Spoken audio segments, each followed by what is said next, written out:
Good morning guys. രാവിലെ അപ്പം rubber വെട്ടാൻ പോകുമ്പോൾ എന്നെ കൂടെ കൂടെ കൂട്ടണമെന്ന് പറഞ്ഞിട്ടുണ്ടായിരുന്നു. എനിക്കറിയണ്ടേ ഇത് എങ്ങനെയാണ് റബ്ബർ പാലൊക്കെ എടുക്കുന്നതെന്ന്.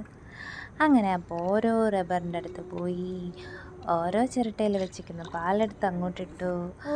അമ്മയും കൂടിയിട്ടുണ്ട്. ഞാനും അമ്മയും അപ്പയും കൂടെയാണ് റബ്ബർ വെട്ടാൻ പോയത്. എന്നിട്ട് അവർ കുറേ വിശേഷങ്ങൾ പറയുന്നുണ്ട്. ഇതാണ് നമ്മുടെ വീട്ടിലിരിക്കുന്ന സ്ഥലം ഗൈസ്, നല്ല ഭംഗിയുണ്ടല്ലേ, എനിക്കും ഇഷ്ടപ്പെട്ടു. പിന്നെ അപ്പം മുകളിലോട്ടുള്ള റബ്ബറിൻ്റെ മരത്തിൽ പാലെടുക്കാൻ പോയി.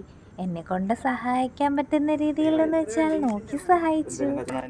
പിന്നെ നോക്കിയിട്ട് പാലെല്ലാം കൊണ്ട് വന്നിട്ട് ഞങ്ങൾ ഒരു ബക്കറ്റിൽ ശേഖരിച്ച് അതിനകത്ത് കുറച്ച് ആസിഡുമിട്ട് കലക്കി 2 മണിക്കൂർ അതിനകത്ത് കുറച്ച് ഇളക്കിയിട്ട് 2 മണിക്കൂർ ശേഷം നമുക്ക് പിന്നെ അത് എടുക്കാൻ പറ്റും എന്നാൽ അപ്പം പറഞ്ഞിട്ട്.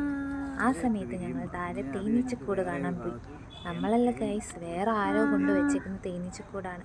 ഇവരിത് എടുക്കാൻ വരുന്ന ദിവസം നമ്മളെ വീട്ടുകാർക്ക് 1 ലിറ്റർ തേൻ തരുമെന്നാണ് അപ്പോൾ പറയുന്നത്. ഞാനിതൊക്കെ ആദ്യമായിട്ട് കാണുക. അങ്ങനെ അപ്പോൾ എൻ്റെ ആകാംക്ഷ കാരണം തേനീച്ചക്കൂട് ഇളക്കി കാണിക്കുവാണ്. അവർക്കറിയില്ല നമ്മളിത് ഇളക്കുന്ന കാര്യം. എന്നിട്ട് അപ്പോൾ തേനീച്ചക്കൂട് ഇളക്കി കാണിക്കുവാണ്, അതിനകത്താണ് അവർ തേൻ ശേഖരിക്കുന്നതെന്ന്. അങ്ങനത്തെ കുറേ കാര്യങ്ങൾ അപ്പോൾ എനിക്ക് പറഞ്ഞു തന്നു ഗൈസ്. ശരിക്കും അത് പൊക്കിയപ്പോൾ ഞാൻ ഒരുപാട് പേടിച്ച് ഗൈസ്. അതൊക്കെയാണ് ഇനി വന്ന് കുത്തുമെങ്കിലോ, അപ്പോൾ പറയാം അത് കടിച്ചാൽ നല്ല നീരും വയ്ക്കുമെന്ന്.